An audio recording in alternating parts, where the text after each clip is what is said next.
ابھی ایک قصہ مطلب دل دہلانے والا قصہ میرے سامنے آیا، اور آپ کی سی کھجوری کی لڑکی تھی، وہ شاید دلی سے باہر بریلی میں یا کہاں اس کا نکاح ہوا تھا۔ تو جہیز کا چلن ہمارے معاشرے میں عام ہے، ہر ایک شخص خاص کر لڑکے والا یہ چاہتا ہے کہ اسے خوب جہیز ملے، اور ہر لڑکے کی چاہت یہ ہوتی ہے کہ اسے خوب سارا جہیز ملے اور اسے کچھ نہ کرنا پڑے۔ وہ کیا ہے؟ وہ جہیز کے لالچ میں اندھا ہوا پڑا ہے۔ تو اس بچی کو ان لوگوں نے ایک پری پلان، پہلے اسے ٹارچر کیا، اسے ستایا، اسے مارا اور پیٹا، مستقل طور پر اسے ستاتے تھے، پریشان کرتے تھے، اور اچانک کیا انہوں نے راتوں رات زہر دے کر اسے مار دیا، راتوں رات اسے زہر دے کر مار دیا، اور اس کو کیا ہے ایک حادثہ انہوں نے بنا کر پیش کر دیا، ایک حادثہ بنا کر پیش کر دیا کہ راتوں رات طبیعت بگڑی اور کیا طبیعت خراب ہو گئی، بچی مر گئی۔ اس سے پہلے مطلب مار پٹائیاں اور جھگڑے ہوتے تھے۔ اب لڑکی والے وہاں جاتے ہیں، اور جانے کے بعد اس لڑکی کے بھائی نے مجھے فون پر یہ بتایا کہ مفتی صاحب جب میں وہاں گیا تو میں نے دیکھا کہ میری بہن کے منہ سے مر چکی ہے، اس کے منہ سے جھاگ نکل رہے ہیں، اس کے منہ سے جھاگ نکل رہے ہیں۔ میں نے وہاں پر ہنگامہ کر دیا، میں نے کہا یہ کیا ہے؟ یہ نیچرل ڈیتھ نہیں ہے بلکہ پری پلان مرڈر ہے، یہ تم لوگوں نے اسے مارا ہے، کچھ کیا ہے۔ اب میں نے جب ہنگامہ کیا، بہت زیادہ ہنگامہ ہو گیا، ہم 10-5 لوگ تھے، پورا گاؤں ایک طرف ہو گیا۔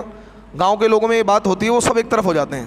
حق اور باطل نہیں دیکھتے، بھائی ہماری برادری کی بات ہے، ہمارے گاؤں کی بات ہے، تو سب ایک طرف ہو گئے۔ خیر آخرکار معاملہ یہ ہوا، وہ کہنے لگے گاؤں کے لوگ ایسا کرو بھائی، لڑکی والوں نے اقرار بھی کر لیا کہ ہاں جی ہم سے غلطی ہوئی ہے،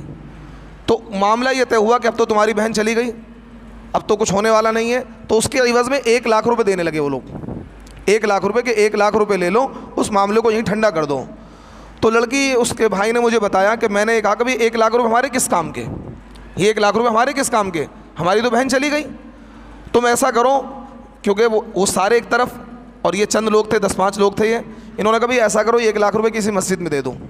کسی مسجد میں دے دو یا کسی غریب پر خرچ کر دو، ہمارے تو کسی کام کے نہیں ہے، ہماری بہن تو چلی گئی۔ اور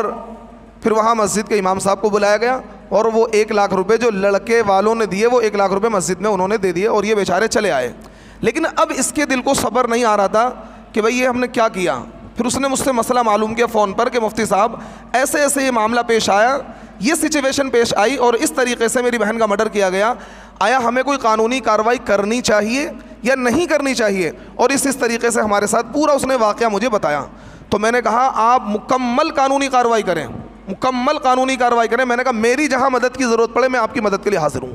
پیسے سے، مال سے، جان سے، اور جس بندے نے یہ حرکت کری ہے اس کو کیفر کردار تک پہنچانا چاہیے، کیونکہ اگر آج تم نے چھوڑ دیا تو کل کسی اور کی بہن کے ساتھ ہوگا، کل کسی اور کی بیٹی کے ساتھ یہ معاملہ ہوگا۔ اور یہ اس طرح کے ظالم قسم کے لوگ جو جہیز کے لالچ میں ڈوبے ہوئے ہیں، جنہیں اپنی کمائی پر یقین نہیں ہے، وہ جہیز کے لالچ کیا ہے، جہیز کے لالچی، اور یہ ماڈرن فقیر، یہ بھکاری، یہ کیا ہے اسی طریقے سے دوسروں کی بہن کے ساتھ، بیٹیوں کے ساتھ اس طرح کا معاملہ انجام دیتے رہیں گے۔ آپ فوراً قانونی کارروائی کریں، میری جہاں بھی مدد کی ضرورت پڑے تو آپ کیا ہے مجھے یاد کر لیں، میں آپ کی مدد کے لیے انشاءاللہ حاضر ہو جاؤں گا۔